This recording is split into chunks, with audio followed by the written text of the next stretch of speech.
لا حول ولا قوة إلا بالله العلي العظيم. أعوذ بالله من الشيطان الرجيم. بسم الله الرحمن الرحيم. الحمد لله الذي لا يبلغ مدحته القائلون ولا يحصي نعماه العادون ولا يؤدي حقه المجتهدون الذي لا يدركه بعد الهمم ولا يناله غوث الفتن الذي ليس لصفته حد محدود ولا نعت موجود ولا وقت معدود ولا أجل ممدود. فطر الخلائق بقدرته ونشر الرياح برحمته وابتدى بالصخور ميدان أرضه. ثم الصلاة والسلام على أشرف الأنبياء والمرسلين سيدنا ونبينا وشفيع مذنبينا أبي القاسم المصطفى محمد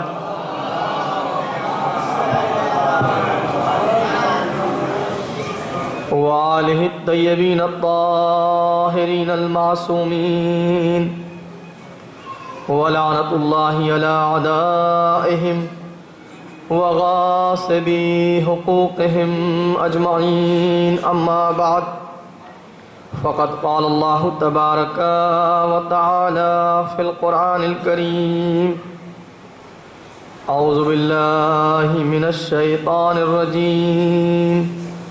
بسم الله الرحمن الرحيم. يا أيتها النفس المطمئنة ارجعي إلى ربك راضية مرضية فادخلي في عبادي وادخلي جنتي. صلوات بھیجنے پر محمد وآلہ.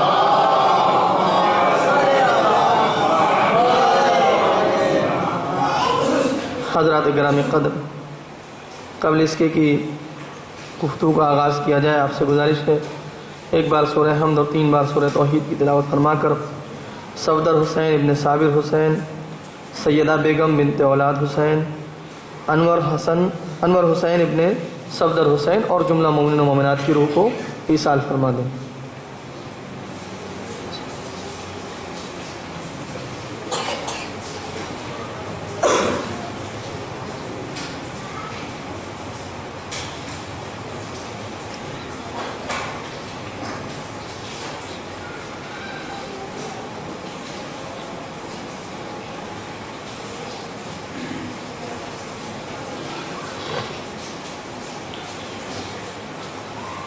ایک درود بھیجنے پر محمد و آل محمد.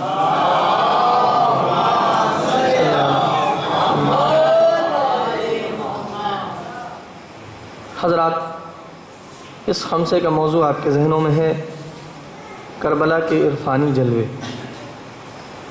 اور اب تک کی گزارشات میں آپ کی خدمت عالیہ میں نے عالم عرفان کے کچھ مراحل یا کچھ منزلوں کا ذکر کیا.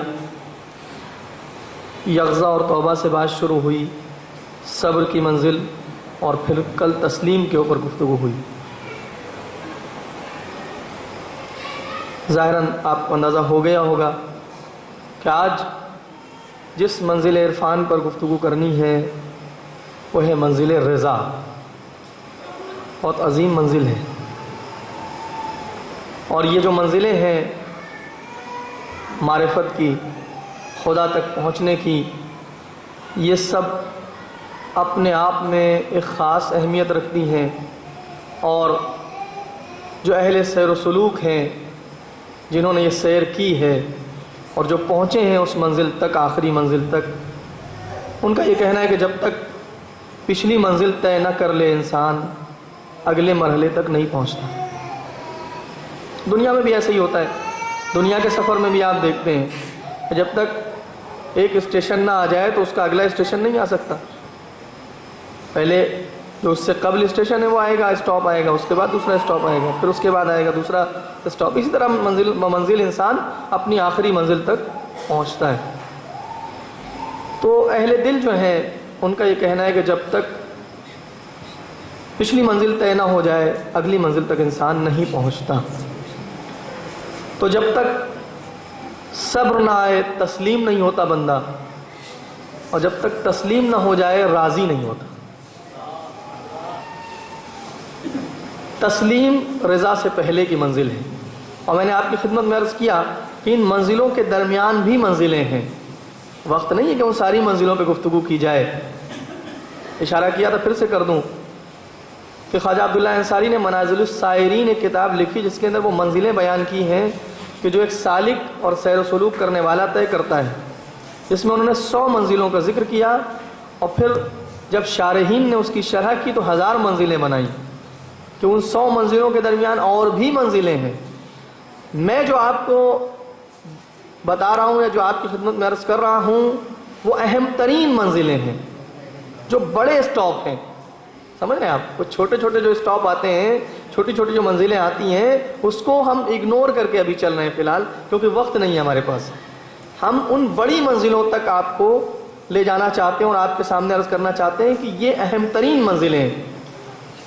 اب اس کے پہلے کی منزلیں کیسے طے ہوں گی اور کیا کیا ہیں، یہ خود اپنے آپ میں گفتگو ہے۔ اس کے لیے باقاعدہ وقت چاہیے، اشرے چاہیے کہ انسان گفتگو کرے۔ میں نے عرض کیا تھا کہ منزلیں صبر تک پہنچنے کے لیے شوق چاہیے، یعنی پہلے شوق کی منزل سے انسان گزرے تو صبر آتا ہے اسے۔ تسلیم کی منزل میں پہنچنے کے لیے محبت چاہیے، محبت آئے تو انسان تسلیم ہوتا ہے مالک کے سامنے۔ اور عزیزان گرامی، تسلیم کے بعد جو رضا کی منزل ہے اس تک پہنچنے کے لیے یقین چاہیے۔ بغیر یقین کے بندہ راضی نہیں ہوتا، بندہ رضا کی منزل میں نہیں پہنچتا۔ اور پھر کیفیت یہ ہونی چاہیے عزیزوں، معاملہ ایک طرفہ نہیں۔ محبت تو وہ محبت ہے جو دو طرفہ ہو، ایک طرفہ محبت، ایک طرفہ عشق میں لطف نہیں ہے، دو طرفہ محبت میں مزہ ہے۔ لہذا بات صرف یہ نہیں ہے کہ بندہ راضی ہو جائے، خدا بھی تو راضی ہو جائے۔ بندے کا راضی ہو جانا کافی نہیں ہے، لطف تو تب ہے کہ جب وہ معبود اور محبوب بھی راضی ہو جائے۔ اب شاہ کریمہ میں کیا ارشاد ہو رہا ہے؟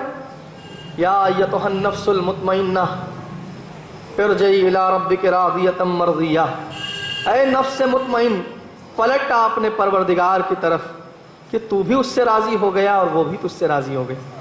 راضیۃ مرضیہ، صرف راضیہ کہہ کے بات کو نہیں چھوڑا گیا کہ بات ایک طرفہ ہو۔ کوئی یہ تصور کرے کہ صرف حسین راضی ہیں، نہیں، خدا بھی اتنا ہی راضی ہے حسین سے۔ جتنا حسین ابن علی خدا سے راضی ہیں اتنا ہی ان کا معبود بھی ان سے راضی ہے۔ یہ ہے محبت کی معراج، یہ ہے محبت کا کمال۔ کمال محبت یہ نہیں ہے کہ ایک طرفہ رضایت ہو جائے، ایک طرفہ راضی ہو جائے بندہ، نہیں، جب معبود بھی راضی ہو جائے۔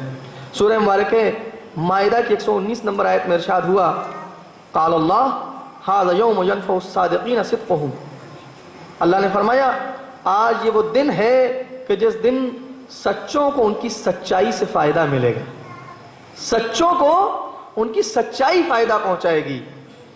لہم جنات تجری من تحتها الانہار خالدین فیہا ابدا، اب ان کے لیے جنتیں ہیں اور جن کے نیچے نہریں جاری ہیں، خالدین فیہا ابدا، اب ان کے لیے وہاں ایک ابدی زندگی ہے۔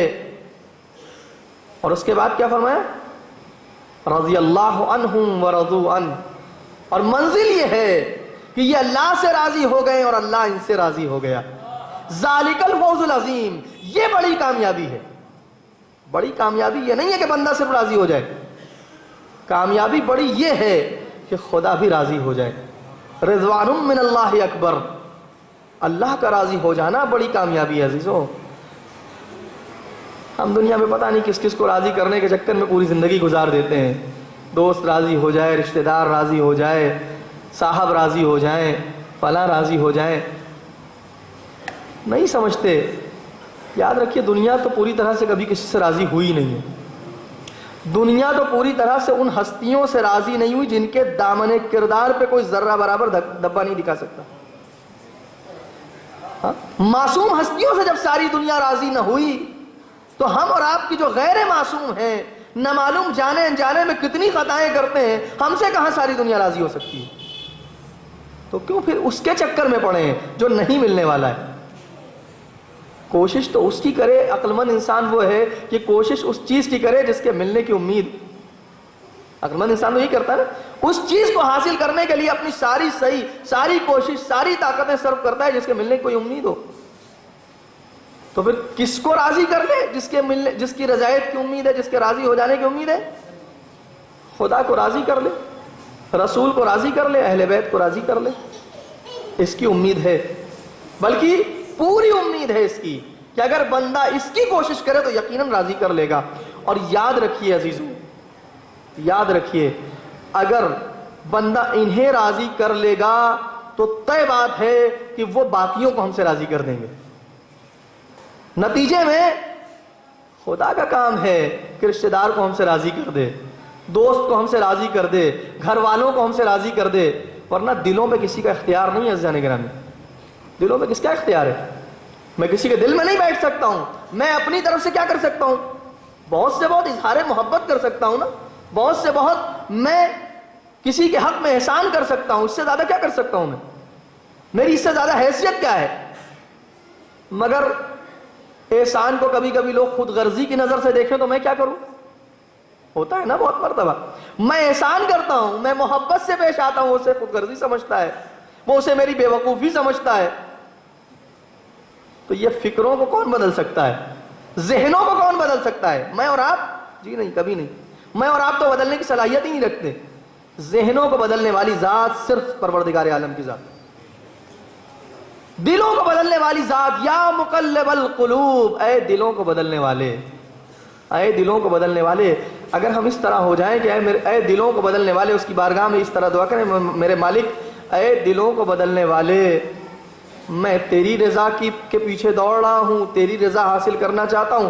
اب یہ تیرا کام ہے کہ تو سب کو مجھ سے راضی کر دے, باقیوں کو تو مجھ سے راضی کر دے. اور گھاٹے کا سودا ہے یہ. امام حسین علیہ السلام نے فرمایا گھاٹے کا سودا ہے. وہ انسان گھاٹے میں, خسارے میں ہے کہ جو اللہ کی ناراضگی کو مول لے مخلوقات کو راضی کرنے کے لیے. کبھی کبھی ہوتا ہے نا کہ انسان بندوں کو راضی کرنے کے لیے خدا کو ناراض کر دیتا ہے. گھاٹے میں وہ انسان, بالکل خسارے میں, کہ بندوں کو خوش کرنے کے لیے خدا کو ناراض کر دے, خدا نہ خواستہ. عزیزو, تو منزل ہے منزل رضا. اب سوال یہ ہے, کل میں نے تسلیم کی بات کی تھی. تسلیم یعنی کیا؟ میں نے عرض کیا تھا آپ کی خدمت میں, تسلیم کا مطلب یہ کہ جب خدا اور اس کا رسول اور اہل بیت ہمارے حق میں کوئی فیصلہ کریں, ہمارے حق میں کوئی فیصلہ لیں, تو ہمیں ذرہ برابر ناگواری کا احساس نہ ہو, ذرہ برابر ہمیں ناگواری محسوس نہ ہو, اندر سے یہ محسوس نہ ہو کہ ایسا نہیں, ایسا کر دیتے میرے لیے. نہیں, جو کر دیا اس پر ناگوار نہ ہو. ٹھیک ہے, کل بھی عرض کیا تھا آپ کی خدمت میں, ثم لا یجدوا فی انفسہم حرجا مما قضیت, اے میرے حبیب جب وہ اپنے دلوں میں کوئی ناگواری محسوس نہ کریں تب ایمان کے درجے پر پہنچیں گے. وَيُسَلِّمُوا تسلیما, اور جب تسلیم ہو جائیں آپ کے سامنے. تسلیم کا مطلب یہ ہے کہ بندہ جب خدا اور رسول و اہل بیت اس کے حق میں کوئی فیصلہ لیں تو نہ ظاہر میں اعتراض کرے نہ باطن میں اعتراض کرے. دیکھیے باطن بھی ہے, صرف ظاہر کی بات نہیں ہے. نہ قول سے اعتراض کرے نہ فعل اور عمل سے اعتراض کرے, نہ قول سے اعتراض کرے, نہ زبان اس کی کھلے اس فیصلے کے خلاف, اور نہ دل میں کہیں سے خیال پیدا ہو اس فیصلے کے خلاف. یہاں تک منزل ہے منزل تسلیم کی. ایک درجہ جب بندہ اور آگے بڑھتا ہے اس منزل عرفان میں، تب آتی ہے منزل رضا. توجہ کیجئے گا، بہت ظریف سا فرق ہے منزل تسلیم و رضا میں. اسی وجہ سے اکثر علماء تسلیم و رضا کو ایک ساتھ بیان کرتے ہیں، توکل و صبر کو ایک ساتھ بیان کرتے ہیں، چونکہ بہت ہی ظریف سا فرق ہے منزل تسلیم و رضا میں. دیکھیے تسلیم میں آپ سے صرف یہ مطالبہ ہے کہ آپ ناگواری محسوس نہ کریں اور بس، مگر رضا میں یہ تقاضا ہے کہ نہ صرف یہ کہ ناگواری محسوس نہ کریں بلکہ خوشی محسوس کریں، بہجت محسوس ہو آپ کے دل میں، سرور کی کیفیت ہو کہ جو بھی میرے اللہ نے میرے حق میں فیصلہ لیا ہے میں اس پہ خوش ہوں. دیکھیے پتہ نہیں میں اپنی بات کہہ پا رہا ہوں یا نہیں، ایک مرتبہ بندہ صرف ناخوشی محسوس نہیں کرتا، ناخوش نہیں ہے. ناخوش نہ ہونے کا مطلب ضروری نہیں کہ خوش بھی ہو، ناگواری محسوس نہیں کر رہا ہے بس، اس کے بعد ضروری نہیں ہے کہ رضا بھی محسوس کرے، خوشی بھی محسوس کرے، مسرور بھی ہو جائے، یہ ضروری نہیں ہے. یہ کب ہوتا ہے بندہ مسرور؟ جب منزل رضا پہ پہنچتا ہے. پھر اس کے لیے معلوم ہے کیا ہوتا ہے؟ اس کے لیے فقر و غنا، راحت و عنا، عنا کا مطلب سختی، فقر و غنا، راحت و عنا، اس کے لیے پھر مرض و صحت، عزت و ذلت، موت و حیات کوئی فرق نہیں کرتی، کوئی کسی پہ ترجیح نہیں رکھتی اس کے لیے. ہمارے لیے یہ چیزیں ایک دوسرے پہ ترجیح رکھتی ہیں. یعنی کیا؟ یعنی ہمیں یہ لگتا ہے بھئی مرض ہو تو ہم ترجیح دیتے ہیں اس کے اوپر صحت کو، ٹھیک ہے نا؟ مریض ہو جائے بندہ تو ترجیح دیتا ہے صحت کو کہ نہیں صحت ہوتی تو بہتر تھا. عزت خدا نخواستہ کہیں داؤں پہ لگ جائے، ذلت آ جائے تو عزت کو ترجیح دیتا ہے اس پہ، فقر پہ غنا کو ترجیح دیتا ہے، بے نیازی کو، دولت مندی کو ترجیح دیتا ہے بندہ، ٹھیک ہے نا؟ راحتی کو، آسائش کو ترجیح دیتا ہے مشکلات کے اوپر، سختیوں کے اوپر، حتیٰ حیات کو ترجیح دیتا ہے موت کے اوپر. مگر جب بندہ منزل رضا پہ پہنچتا ہے تو اس کے لیے ان میں سے کوئی چیز بذات خود کوئی ترجیح نہیں رکھتی، وہ صرف یہ دیکھتا رہتا ہے کہ خدا کس بات پہ راضی ہے.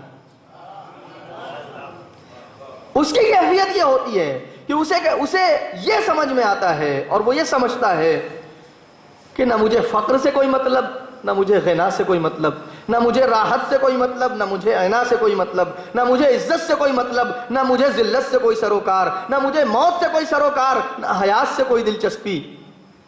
میں تو خوش اس بات پہ ہوں جس پر خدا خوش ہے.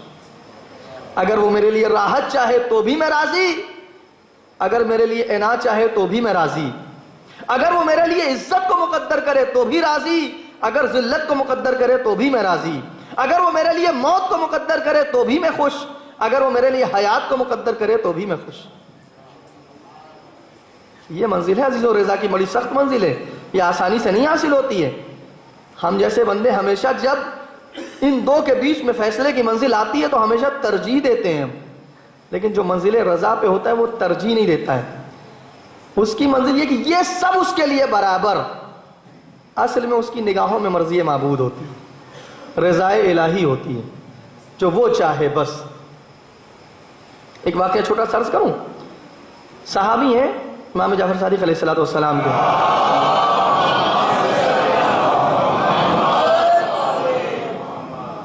آتے ہیں مولا کی خدمت میں، اور نام ابھی دقیق ذہن میں نہیں ہے، شاید ابو بصیر یا کوئی دوسرے صحابی تھے.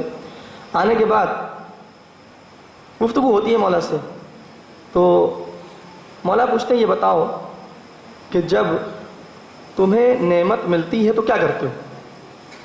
کہا شکر کرتے ہیں. کہا اچھا جب نعمت نہیں ملتی تو کیا کرتے ہو؟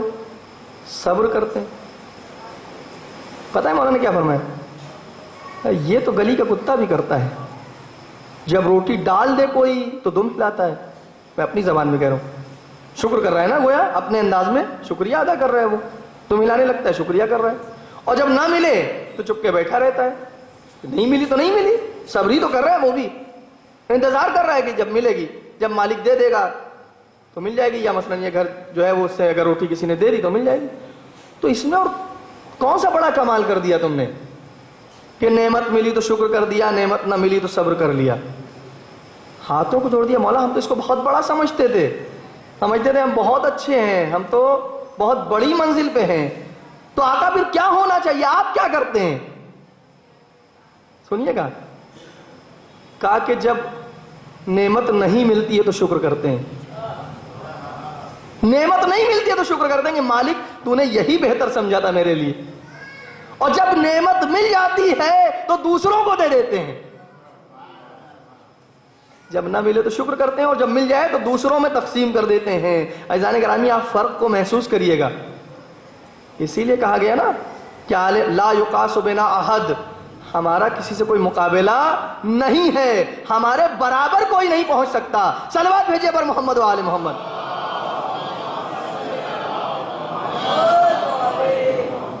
کیونکہ جہاں سے تمہاری بندگی ختم ہوتی ہے وہاں سے ہماری بندگی شروع ہوتی ہے. ہم وہ بندے ہیں خدا کے. تم جہاں سے اپنے لیے سمجھتے ہو کہ یہ بندگی کا آخری کمال ہے, وہاں سے ہماری بندگی شروع ہوتی ہے. تو عزیزوں, جو رضا کی منزل میں پہنچ جائے اس کی کیفیت یہ ہوتی ہے کہ اس کے لیے کچھ فرق نہیں کرتا. یہ جو دنیا کی الگ الگ حالتیں ہیں وہ اس کے لیے فرق نہیں کرتی.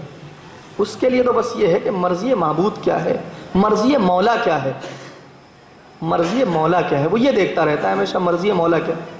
فارسی میں ایک بہت اچھا شعر اور بہت مشہور شعر ہے, میں پڑھوں گا, اس کے بعد آپ کے سامنے اس کا ترجمہ کروں گا تو آپ شاید محظوظ ہوں. اگرچہ ترجمے میں وہ لطف نہیں آتا مگر میں کوشش کروں گا کسی حد تک اسے نبھانے کی.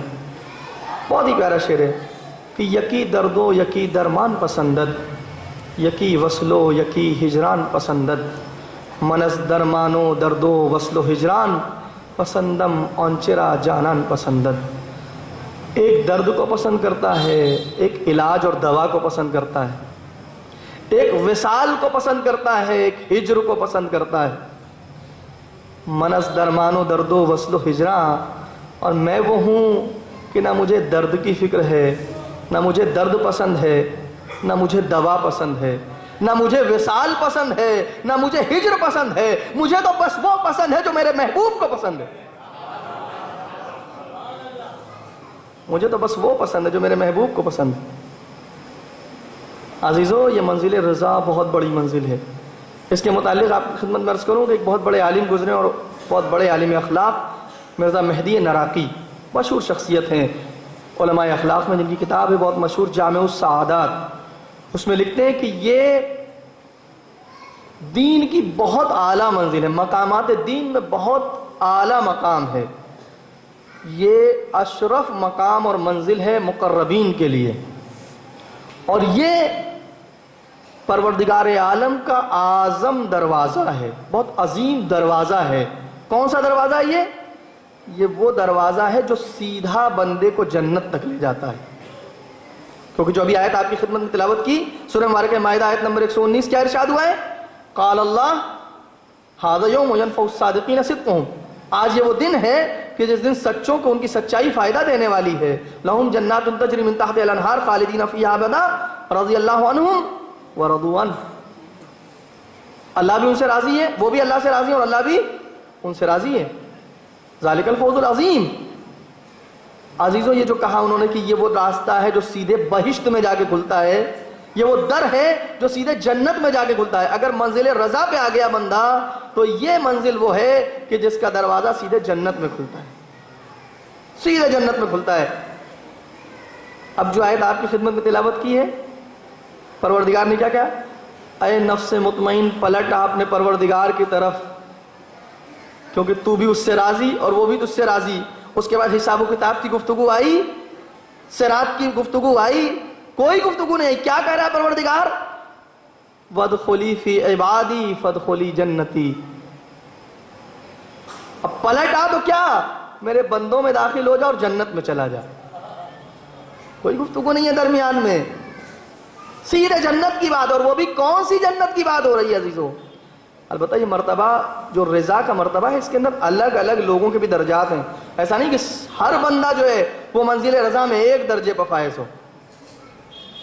امام حسین جس منزل رضا پہ فائز ہیں اس منزل رضا کا تصور ہمارے ذہنوں میں نہیں آ سکتا, ہمارے لیے محال ہے وہ تصور. باقی جو بندے راضی ہوں گے, یاد رکھیے میں جملہ کہہ رہا ہوں, جو بندے باقی راضی ہوں گے ان کی رضا میں امام حسین ان کے لیے نمونہ بنے گے. جو امام حسین کے راستے پر چلے گا وہ ہوگا راضی برضا الہی، وہ ہوگا راضی برضا الہی. لیکن اس منزل رضا تک نہیں پہنچ سکتا جہاں امام حسین علیہ السلام کہ جو وقت آخر بھی کیا فرمانا ہے، رضم بقضائک و تسلیما لامرک لا معبود سواک.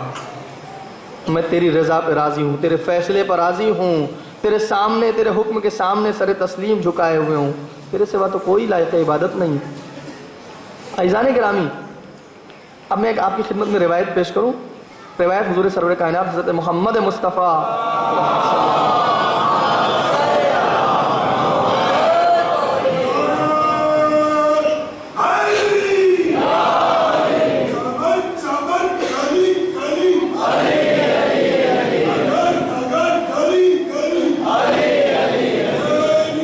زندہ آباد، زندہ آباد.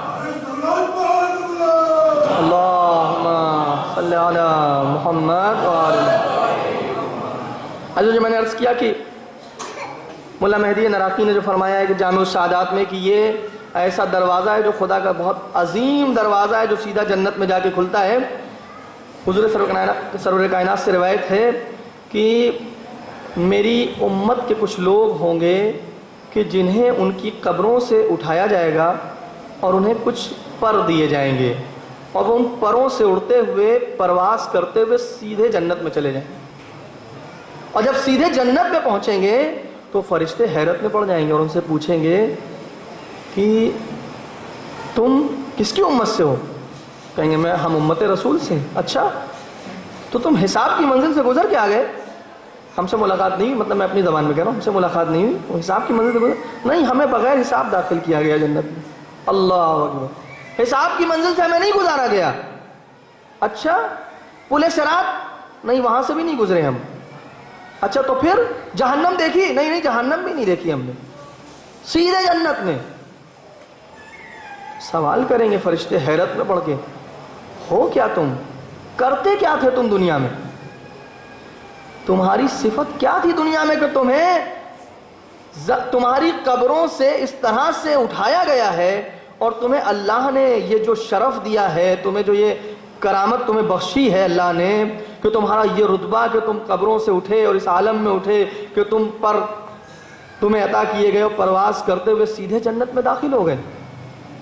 دو صفت بیان کریں گے وہ عزیزوں، نوجوانوں سے عرض کروں، دو صفت ان کے اندر. کہتے ہیں ہمارے اندر دو صفتیں تھیں دنیا میں. ایک صفت یہ تھی کہ تنہائی میں اللہ سے شرم کرتے تھے، اس کی نافرمانی نہیں کرتے تھے. بہت بڑی بات ہے یہ عزیزوں، یہ صفت ایسے نہیں حاصل ہوتی ہے. جب تنہائی میں ہوتے تھے تو خدا سے ہمیں شرم آتی تھی کہ ہم نافرمانی کریں. آج بہت زمانہ بدل گیا ہے، آج تنہائی میں گناہ کرنے کے لیے بہت راستے ہمارے پاس ہیں. پہلے بھی تھے، آج اور بڑھ گئے. اپنے ساتھ جو ایک جڑا ہوا ہے ہمارے ساتھ ہر وقت دن و رات، نیند اور بیداری دونوں کے عالم میں ہمارے ساتھ رہتا ہے، ہماری جیب کے اندر، اس کے اندر بہت راستے ہیں، آپ سمجھ سکتے ہیں کہ نہیں. تنہائی میں ہوتا ہے کبھی کبھی ہم واقعاً یہ عجیب ہوتی ہے، یعنی انسان کی سوچ دیکھیں آپ. میں بات کر رہا ہوں کہ بہت کچھ ادھر ادھر کر کے پھر پتہ نہیں کیسی کیسی ویب سائٹس کو سرچ کر کے اور کیسی کیسی چیزوں کو سرچ کر کے سرچ ہسٹری مٹا دیتا ہے. پہلی بات تو یہ بتا دوں کہ جو آج کا سسٹم ہے انٹرنیٹ وغیرہ کا، آپ یہ مت سمجھیے گا کہ بالکل کچھ ڈیلیٹ ہو جاتا ہے، یہ ہماری غلط فہمی. ایسا نہیں ہے. جب بھی آپ کسی سائٹ پہ وزٹ کرتے ہیں تو یہ بات ہو سکتی ہے کہ آپ اپنے یہاں سے ڈیلیٹ کر دیں، سرور سے ڈیلیٹ نہیں ہوتا ہے، یہ بات یاد رکھیے گا. اور اس وقت ایک بحث ہے فٹ پرنٹ کی کہ جو کچھ آپ میڈیا یا سوشل میڈیا پہ اسپیشلی جو کچھ آپ کرتے ہیں اس کے فٹ پرنٹس باقی رہتے ہیں. بھلے ہم اپنے اعتبار سے کوشش کرتے ہیں کہ بالکل اس کا ہر اثر مٹا دیں. اچھا چلیے مان لیجئے تھوڑی دیر کے لیے کہ کہیں سے اس کا اثر ختم ہو جاتا ہے، سرور سے بھی ڈیلیٹ ہو جاتا ہوگا. جو کچھ ہم وزٹ کرتے ہیں یوٹیوب پہ یا مثال کے طور پہ براؤزر پہ جو کچھ ہم وزٹ کرتے ہیں اس کا بالکل اثر ڈیلیٹ ہو جاتا ہے، چلیے مان لیا. بھئی براؤزر اور یوٹیوب پہ سرچ ہسٹری مٹا سکتے ہیں، نامہ اعمال سے سرچ ہسٹری تو نہیں مٹا سکتے. اس سے کیسے مٹائیں گے؟ ہاں، اس سے مٹانے کا صرف ایک راستہ ہے، اس اریزر کا نام توبہ ہے. اس سے مٹانے کے لیے اور ڈیلیٹ کرنے کے لیے اور پرماننٹلی ڈیلیٹ کرنے کے لیے صرف ایک راستہ ہے. اللہ نے نا امید نہیں کیا بندوں کو، توبہ کا در ہمیشہ کھلا رکھا ہے اس نے. لیکن توبہ بھی کیسی توبہ؟ یہ والی توبہ نہیں جو روز کرتے ہیں اور روز توڑتے ہیں. ایک سچی توبہ، ایک اچھی توبہ، ایک ایسی توبہ جس کے اندر عہد ہو کہ اب دوبارہ یہ نہ کروں گا. اللہ سے مدد بھی مانگی جائے، پروردگار تو ہی مدد فرما، میرا نفس ہے، میں ضعیف ہوں، میں کمزور ہوں، ابلیس مجھے بار بار بہکاتا ہے، میرے اللہ میں بہت تیرا کمزور بندہ ہوں، تو میری دستگیری فرما. اہل بیت سے توسل کریں، تب جا کر کے ہو سکتا ہے یہ منزل پیدا ہو کہ واقعی ایک سچی توبہ کر لیں. ہو سکتا ہے اور ممکن ہے، کیا ہے لوگوں نے، کرنے والوں نے. واقعہ تھا ذہن میں لیکن شاید وقت نہیں، اس لیے میں نہ عرض کروں گا. اگر کبھی وقت ہوا انشاءاللہ تو عرض کروں گا. ایک بہت ہی خوبصورت واقعہ اسی مجلس عزا کے سلسلے میں، بہت سے واقعات ہیں. خیر عزیزان گرامی، تو جب ان سے یہ کہا جائے گا کہ تم کیسے بغیر کسی حساب و کتاب کے جنت میں آ گئے، پل صراط سے گزرے بغیر جنت میں پہنچ گئے، کوئی منزل تمہیں نہیں طے کرنی پڑی، جہنم بھی تم نے نہیں دیکھی. ورنہ بہت سے بندوں کو دکھایا جائے گا کہ کم سے کم دیکھ تو لو جہنم، کہ یہ ہے جہنم، تاکہ تمہیں جو منزل مل رہی ہے اس کی اہمیت کا اندازہ رہے. ہے نا، کبھی کبھی ہوتا ہے نا کہ دونوں چیزیں دکھائی جاتی ہیں کہ دیکھ لو تمہیں کیا مل رہا ہے اور دوسروں کو کیا مل رہا ہے. جب تک نہ دیکھے بندہ تو اہمیت کا اندازہ نہیں ہوتا. تو دکھایا جائے گا، مگر یہ وہ کچھ بندے ہوں گے جنہیں کچھ نہیں دکھایا جائے گا. تو جب پوچھیں گے فرشتے کہ تم نے کیا کیا دنیا میں، آخر تمہارے اندر صفت کون سی تھی کہ تم یہاں تک پہنچ گئے، اس مرتبہ کمال پہ پہنچ گئے، تو کہیں گے ایک صفت ہماری یہ تھی کہ تنہائیوں میں اللہ سے شرم کر کے گناہ نہیں کرتے تھے، اور دوسری صفت ہماری یہ تھی کہ اللہ جو کچھ بھی ہمیں دیتا تھا اس پر راضی رہتے تھے. معلوم ہے فرشتے کیا کہیں گے اس کے بعد؟ حق ہے تمہارا، یہ تمہارا حق ہے کہ تمہیں یہ مرتبہ ملا ہے، تم اس کے بے شک حقدار ہو. صلوات بھیجئے بر محمد و آل محمد. صلی اللہ علیہ محمد. عزیزو، بڑی عجیب منزل ہے. چھٹے امام سے سوال کیا گیا، مولا یہ بتائیں کہ ایک مومن کی اور سچے مومن کی نشانی کیا ہے؟ ویسے بہت سی علامتیں بیان ہوئی ہیں الگ الگ روایتوں میں. ایک سچے مومن کی نشانی کیا ہے؟ حقیقت ایمان کی نشانی کیا ہے؟ تو مولا کیا فرماتے ہیں؟ فرماتے ہیں اللہ کے سامنے تسلیم ہو جانا اور اس کے فیصلے پر راضی ہو جانا، چاہے کوئی اچھا کام ہو، یعنی چاہے وہ ہمارے مرضی کے مطابق ہو چاہے نہ ہو. اس طریقے سے پہچانو کہ مومن واقعاً مومن ہے. رسول خدا سفر پہ جا رہے ہیں، مسافرت میں ہیں، ایک قافلے سے ملاقات ہو گئی. ملاقات ہوئی قافلے سے عزیزوں، تو انہوں نے سلام کیا نبی کو. نبی نے پوچھا کہ کون ہو، کون لوگ ہوگا؟ نحن المومنون یا رسول اللہ، ہم تو مومن ہیں اے رسول خدا. کہا اچھا، کہ دعوے جب ہوتے ہیں تو پھر اسی اعتبار سے سوال بھی کیا جاتا ہے عزیزوں، یاد رکھیے گا. انہوں نے کہا نحن المومنون، ہم مومن ہیں اے رسول خدا، اے نبی خدا. ہم بھی بڑے بڑے دعوے کرتے ہیں، ہم شیعہ ہیں، شیعہ علی ہیں، شیعہ امام صادق ہیں. ٹھیک ہے، اچھی بات ہے، دعویٰ کرنا کوئی بری بات نہیں ہے، دعویٰ کریں مگر دلیل پیش کرنی پڑے گی. اس زمانے میں جب کسی سے ملاقات ہو جاتی تھی اور یہ دعوے کیا کرتے تھے تو امتحان لے لیا جاتا تھا. اچھا تو ٹھیک ہے، مومن ہو تو کیا علامت ہے مومن کی تمہارے اندر؟ ثابت کرو کیسے مومن ہو. بات کو روک کے عرض کر رہا ہوں. چھٹے امام کی خدمت میں گروہ آیا شیعوں کا، اور اس نے آنے کے بعد امام کی خدمت میں عرض کیا مولا ہم آپ کے چاہنے والے، آپ کے شیعہ ہیں. اچھا شیعہ ہو، ہمارے چاہنے والے ہو، اور مولا سے یہ بھی گزارش کی کہ مولا آپ قیام کیوں نہیں کرتے، ہم آپ کے ساتھ ہیں. کہا اچھا شیعہ ہو، ایک بات بتاؤ، یہ بتاؤ کہ تمہارے یہاں یہ ہے کیفیت تمہارے درمیان کہ اگر تم میں سے ایک آدمی دوسرے کی جیب سے بغیر پوچھے پیسے نکال لے تو تمہیں کوئی ناگواری ہوتی ہے؟ کہا ہاں مولا یہ تو ہے. کہا پھر جاؤ، واپس جاؤ، ابھی نہیں پہنچے اس منزل پہ. تم جو کہہ رہے ہو کہ ہم آپ کے شیعہ ہیں اور آپ قیام کر دیجئے،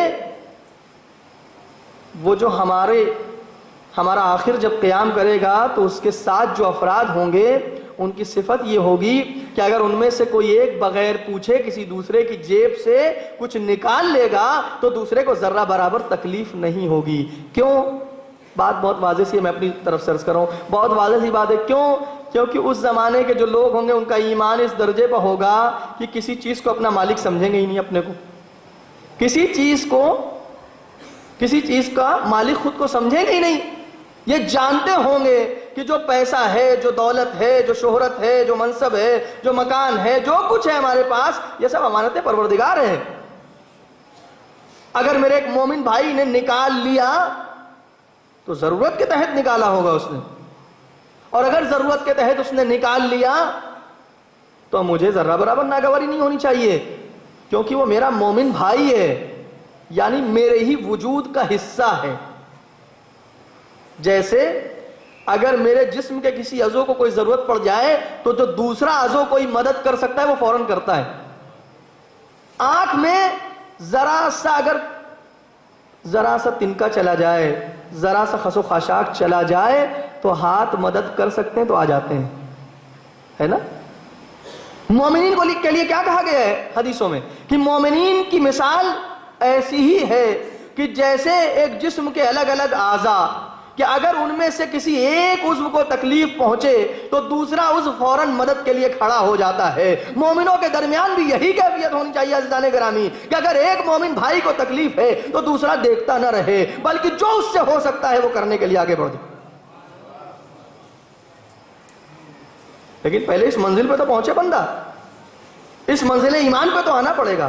کہ اچھا تمہارے ایمان کی علامت کیا ہے؟ ثابت کرو کہ مومن ہو.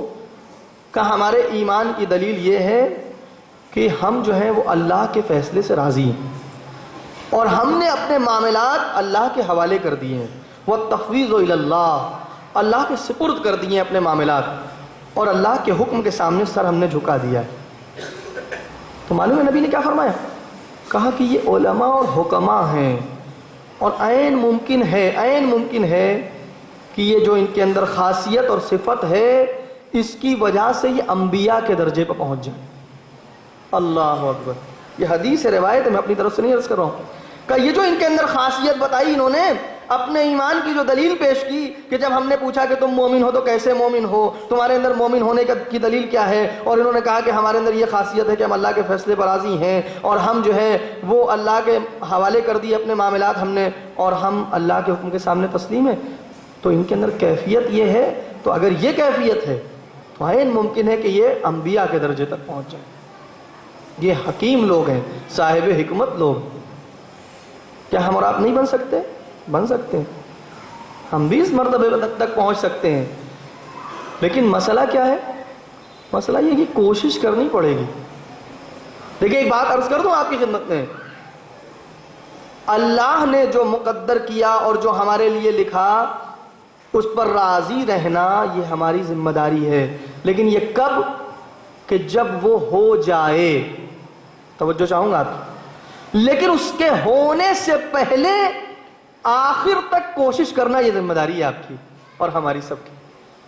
یعنی یہ کہ میں ہاتھ پہ ہاتھ رکھ کے بیٹھا رہوں اور یہ کہوں کہ جو اللہ کی طرف سے ہونا ہوگا تو وہی، میں کیا فائدہ کچھ کر کے، کیا ضرورت ہے کوئی کوشش کر کے، کیا ضرورت ہے کوئی محنت کر کے. جی نہیں، یہ راضی ہونا نہیں ہے خدا کی تقدیر کے اوپر، خدا کے فیصلے کے اوپر. راضی ہونے کا مطلب یہ ہے کہ جو مجھ سے بن پڑتا ہے، جتنی کوشش میں کر سکتا ہوں وہ اپنی آخری کوششیں کروں گا، نتیجہ خدا کے حوالے کر دوں گا، نتیجہ اس کے ذمے کر دوں گا. کیوں؟ امام خمینی نے ایک بہت ہی پیارا جملہ کہا تھا کہ جب اس زمانے میں انہوں نے دنیا کی بڑی طاقتوں سے مورچہ لیا تو لوگ آ کے کہتے تھے آپ کے پاس ہے کیا، آپ کس بات پہ لڑ رہے ہیں، کس طاقت کے بھروسے لڑ رہے ہیں. تو وہ کیا کہتے تھے؟ ایک جملہ، ماں مامورے پہ وظیفے نہ مامورے پہ نتیجے. ہم اپنی ذمہ داری کو ادا کرنے کے ذمہ دار ہیں، نتیجے کے ذمہ دار نہیں. ہمارا کام ہے ذمہ داری نبھانا. میں نے یہ سمجھ لیا ہے بحیثیت ایک مجتہد کہ اس وقت ذمہ داری ہے کہ میں قیام کروں، میں کھڑا ہو جاؤں، میں امت کی رہبری کروں میں جو اس وقت کی سب سے بڑی دشمن طاقتیں، اسلام دشمن طاقتیں ہیں، ان سے آنکھ میں آنکھ ملا کے بات کروں، یہ میں نے اپنی ذمہ داری سمجھ لی ہے۔ اب میں اپنی ذمہ داری پہ عمل کروں گا، نتیجہ خدا کے ہاتھ میں ہے۔ عزیزو، جب کسی کا ایمان اتنا بلند ہوتا ہے تو آج 37-38 سال کے بعد آپ دیکھ رہے ہیں امام خمینی کے اسی نتیجے کا، اسی ایمان کا نتیجہ ہے کہ آج ایران اسلامی پوری دنیا سے آنکھ میں آنکھ ملا کے بات کر رہا ہے، شیعت کی ناک بن کے رہ رہا ہے۔ صلوات بھیجے بر محمد و آل محمد۔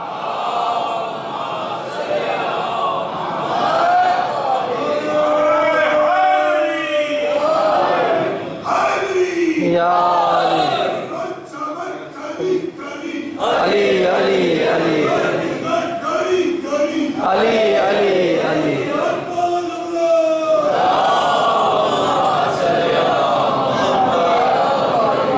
ظالم طاقتیں آئیں چلی گئیں سب، ایسا ہی ہوا ہے ہمیشہ تاریخ میں۔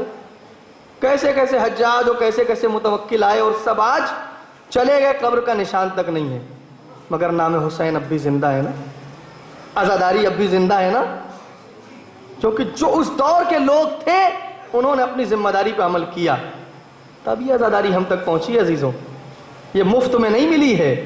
میں ایک بات کہتا ہوں، دیکھیے دینداری اور عزاداری مفت میں نہیں ملی ہے، اسے مفت میں ہاتھ سے مت جانے دیجیے، یہ بڑی قیمتی ہے عزیزوں، اس کے لیے خون کی قیمت دینی پڑی ہے ہمارے پرکھوں کو، ہمارے بزرگوں کو، تب یہ ہم تک پہنچی ہے۔ تو عزیزان گرامی، آپ دیکھیں، اور اس زمانے میں امام خمینی رحمۃ اللہ علیہ نے روس جیسی بڑی طاقت، سوویت روس کے اس زمانے میں جس کا پوری دنیا میں ایک دبدبہ تھا، اس زمانے میں دیکھیں ایمان ہونا چاہیے ایسا، اور اس طرح سے اطاعت اور پیروی ہونی چاہیے، اور اس طرح سے نبی کے نقش قدم پر کوئی چلنے والا ہو، واقعاً انہیں اسوہ حسنہ مان کے انہی کے نقش قدم پہ کوئی چلنے والا ہو۔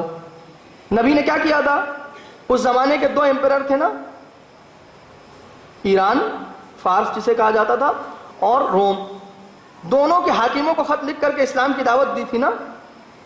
اس زمانے میں امام خمینی رحمۃ اللہ علیہ نے نبی کریم کی اسی روش پر عمل کرتے ہوئے کہ جو دنیا کی بڑی طاقت کی سپریم پاور تھا سوویت روس، اس کو اس وقت اس کے حاکم کو خط لکھا تھا اور بھجوایا تھا خط لکھ کر کے، اور اس تک کو جہاں کمیونزم اپنے عروج پہ تھا، ایک زمانہ تھا کمیونسٹ اپنے عروج پہ تھے نا، روس کی سرحدوں پہ لکھا ہوا تھا کہ خدا اس سرحد کے باہر رہتا ہے، اتنے جری ہو گئے تھے، خدا کا داخلہ یہاں نہیں ہو سکتا، خدا ان سرحدوں کے باہر رہتا ہے۔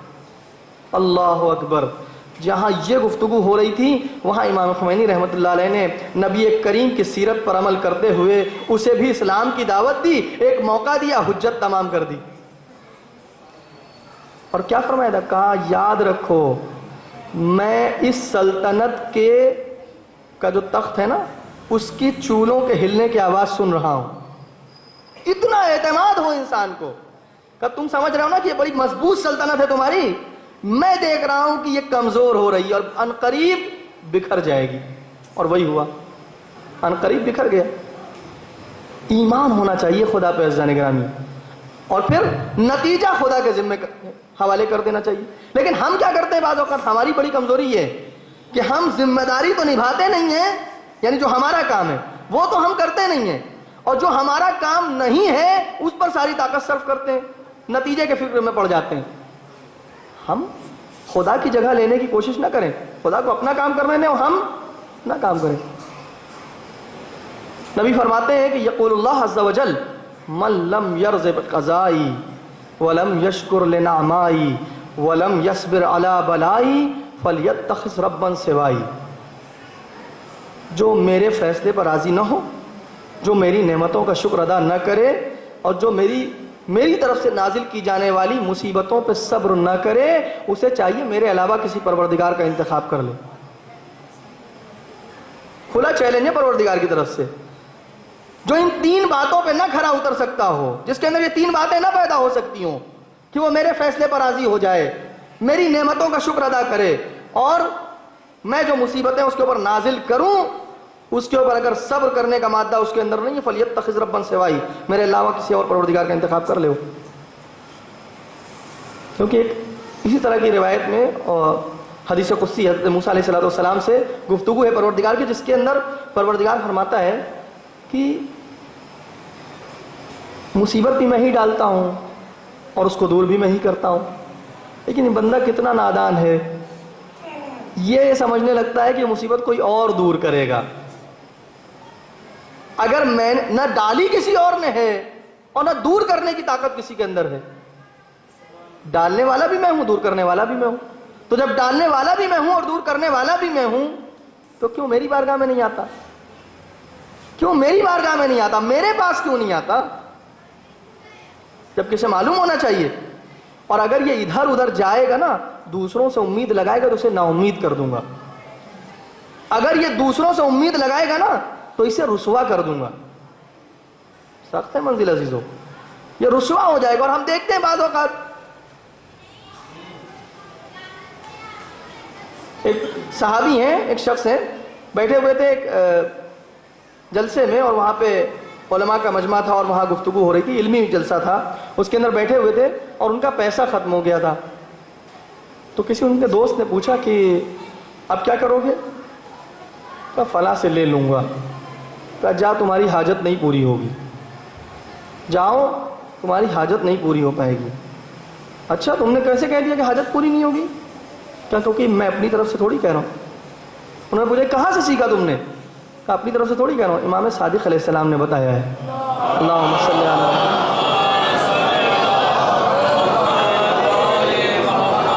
کہ جو بندہ کسی اور سے امید لگائے گا اس کا حشر کیا ہوگا۔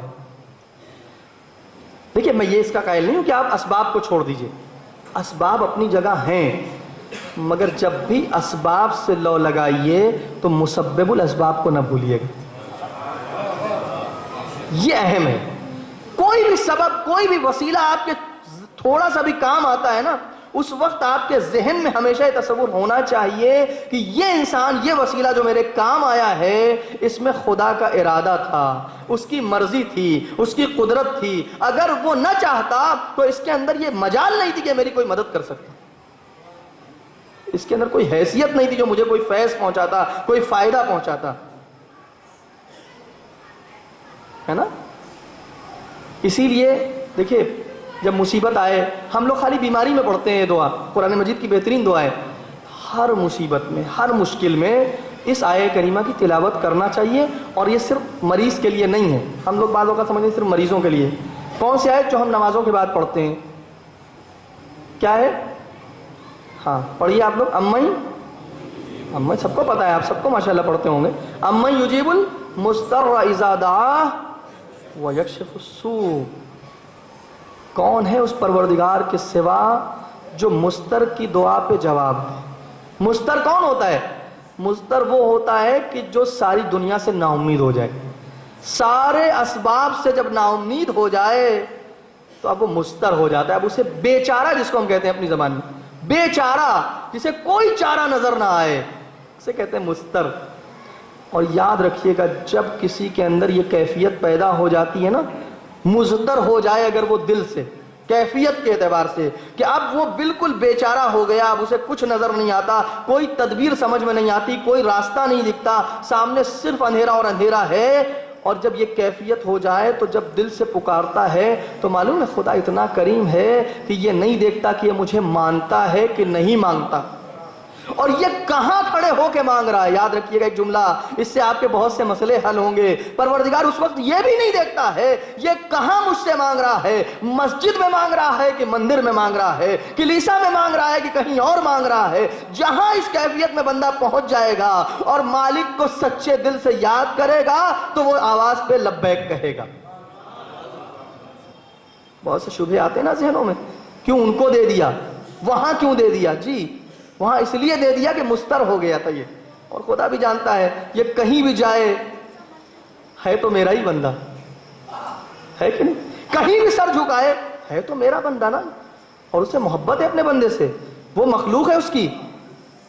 آپ ایک چھوٹی سی چیز بناتے ہیں، آپ کو اس سے محبت ہو جاتی ہے۔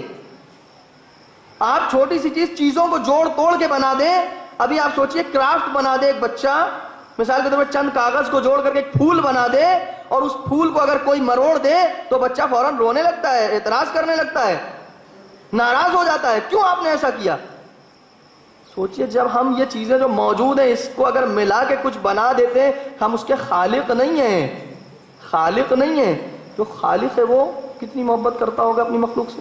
تو جب بندہ مضطر ہو جاتا ہے، اب وہ چاہے بیماری کے حوالے سے مضطر ہو جائے، چاہے کسی اور پریشانی میں پھنس کے مضطر ہو جائے، کسی بھی حالت میں جب بندہ مضطر ہو جاتا ہے، امن یجیب المضطر اذا دعا ویکشف السوء، اور اس کے غم کو دور کرنے والی ذات صرف پروردگار کی ذات۔ اب وہ کہیں بھی مانگے گا، گھر میں بیٹھ کے مانگے، کسی عبادت گاہ میں بیٹھ کے مانگے، کہیں بھی مانگے گا، پروردگار دل کی یہ کیفیت دیکھتا ہے، تو وہ اپنے بندے سے محبت کرتا ہے، اور اس لیے بھی دیتا ہے کہ شاید یہ بندہ اب چونک جائے، شاید یہ بندہ اب پلٹ آئے اور صحیح معبود کا انتخاب کر لے۔ ہاں، صحیح معبود کا پروردگار تو موقع دیتا ہے نا، گنہگاروں کو بھی موقع دیتا ہے، ہر ایک کو موقع دیتا ہے پروردگار، ایسا نہیں ہے، وہ کریم پروردگار ہے۔ عزیزو بات بہت طولانی ہو گئی، لیکن یہ رضا جو ہے یہ بڑی عجیب منزل ہے، یہ بندے میں اگر پیدا ہو جائے تو کہاں تک لے جاتی ہے عزیزوں۔ تو یہ جو کہا کہ امن یجیب المضطر اذا دعاہ ویکشف السوء، اس کو صرف زبان کا لقلقہ نہ بنائیے، خالی عادت نہ بنائیے کہ نماز کے بعد پڑھنا ہے 2-3 مرتبہ۔ جب اس کو پڑھیے تو اس کے ترجمے، اس کے مفہوم کو سمجھیے۔ اپنی جو بھی مصیبت ہے آپ کی زندگی میں، کوئی بھی مصیبت ہو، ہر انسان، دیکھیں ایک بات میں بتا دوں، کون سا آپ میں سے ایسا انسان ہے جس کی زندگی میں کوئی مشکل نہ ہو؟ میں تو نہیں سمجھتا کوئی ایسا ہو جس کی زندگی میں کوئی مشکل ہی نہ ہو۔ بھئی کسی کے پیسے کی مشکل ہے، کسی کو مرض کی مشکل ہے، کسی کے یہاں فیملی میں کچھ پرابلم ہے، کوئی ڈسپیوٹ ہے، اس کی مشکل ہے، کسی کے یہاں بچہ نہیں مثلا قابو میں آ رہا ہے، اس کی مشکل ہے، کسی کے یہاں جو ہے مثال کے طور پر اور کچھ مسائل، سب کے اپنے اپنے مسائل ہیں۔ کہیں نہ کہیں ہم میں سے ہر ایک کسی نہ کسی ایک مسئلے میں مضطر ہو چکا ہے، یعنی اپنے سارے جتن کر چکا ہے، پھر بھی مسئلہ نہیں حل ہوتا، تو مضطر ہوا ہے نا، بیچارہ ہو گیا کہ نہیں ہوا؟ مگر اس بیچارگی کو محسوس کریے دل سے پہلے، اور دل سے محسوس کرنے کے بعد اگر یہ الفاظ نہیں بھی کہیں گے تب بھی پروردگار کرم کرے گا، لیکن اگر اس دعا کو سہارا بنا لیں جس کو قرآن میں اس نے جگہ دی ہے تو یقیناً اس کی توجہ آپ کی طرف بڑھ جائے گی، اس کا لطف آپ کے اوپر بڑھ جائے گا۔ کیوں؟ کیونکہ یہ بندہ اب ان الفاظ سے مجھ سے مانگ رہا ہے جو میرے الفاظ ہیں، جو دینے والا ہے۔ جب اس کے لفظوں میں مانگیے تو اثر بڑھ جاتا ہے عزیزوں، یا اس کے لفظوں میں مانگے یا پھر ان کے لفظوں میں مانگے جن کی زبان میں خطا کا امکان نہیں ہے کہ نہیں، یا مالک کے لفظوں میں مانگ لے بندہ دعا اس سے، اور یا پھر ان ہستیوں کے لفظوں میں مانگے دعا۔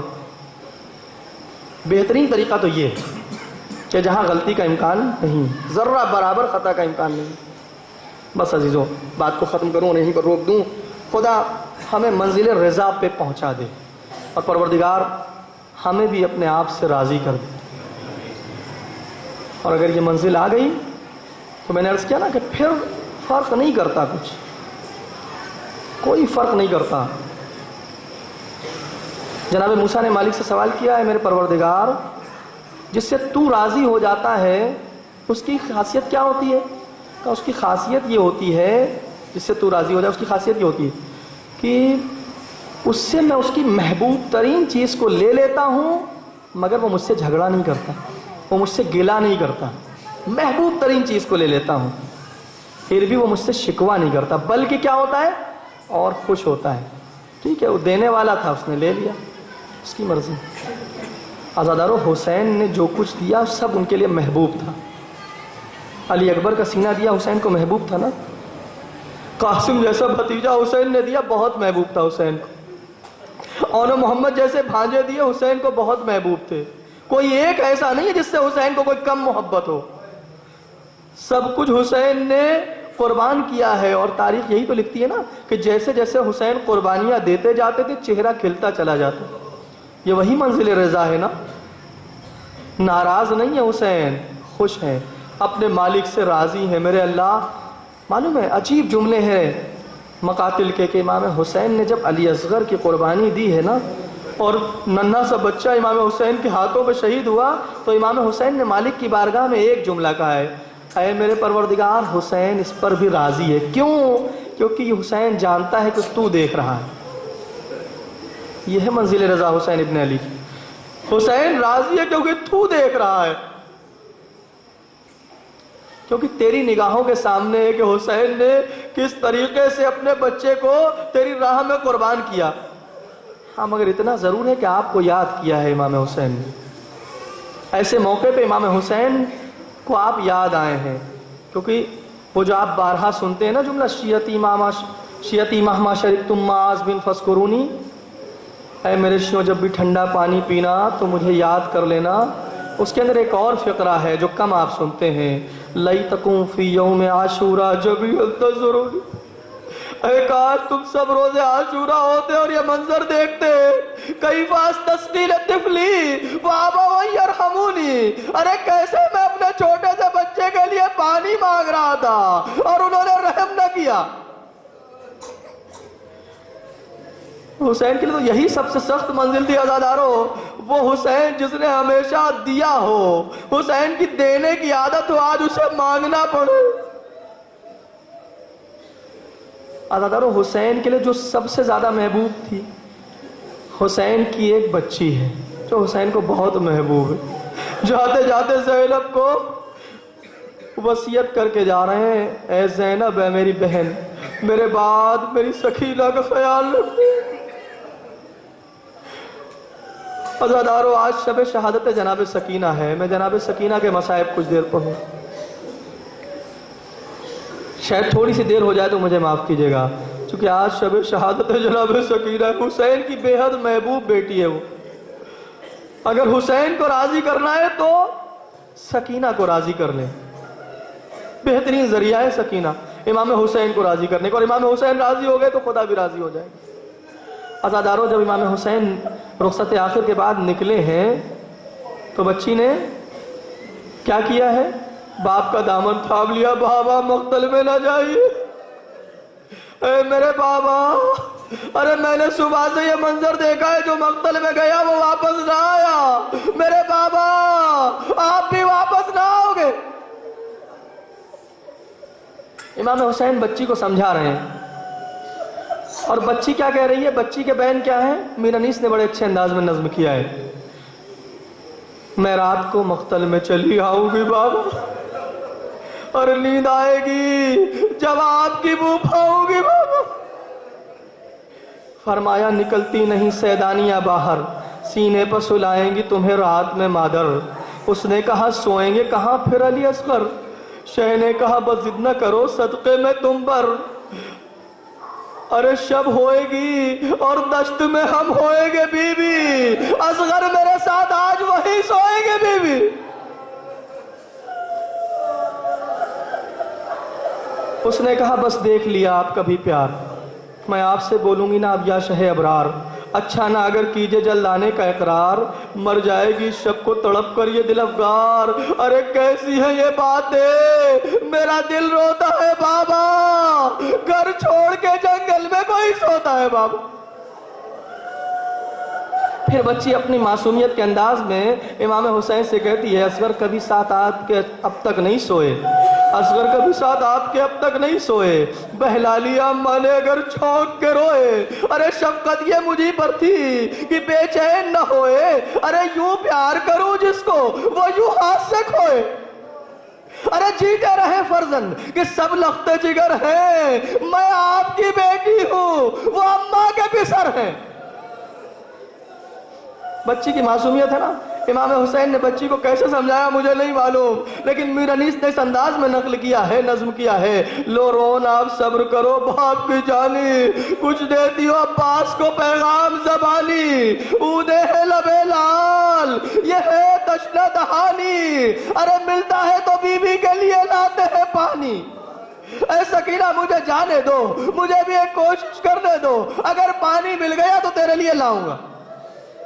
مقاتل نے بھی جملہ لکھا ہے لعل آتی کا لعلی آتی کا بالماء، اے سکینہ مجھے جانے دو، شاید میں تیرے لیے پانی کا انتظام کر سکوں۔ اچھا نہیں، سکینہ نے پوچھا ہو بابا چچا بھی تو یہی کہہ کے گئے تھے، لو رون آپ صبر کرو باپ کو جانی،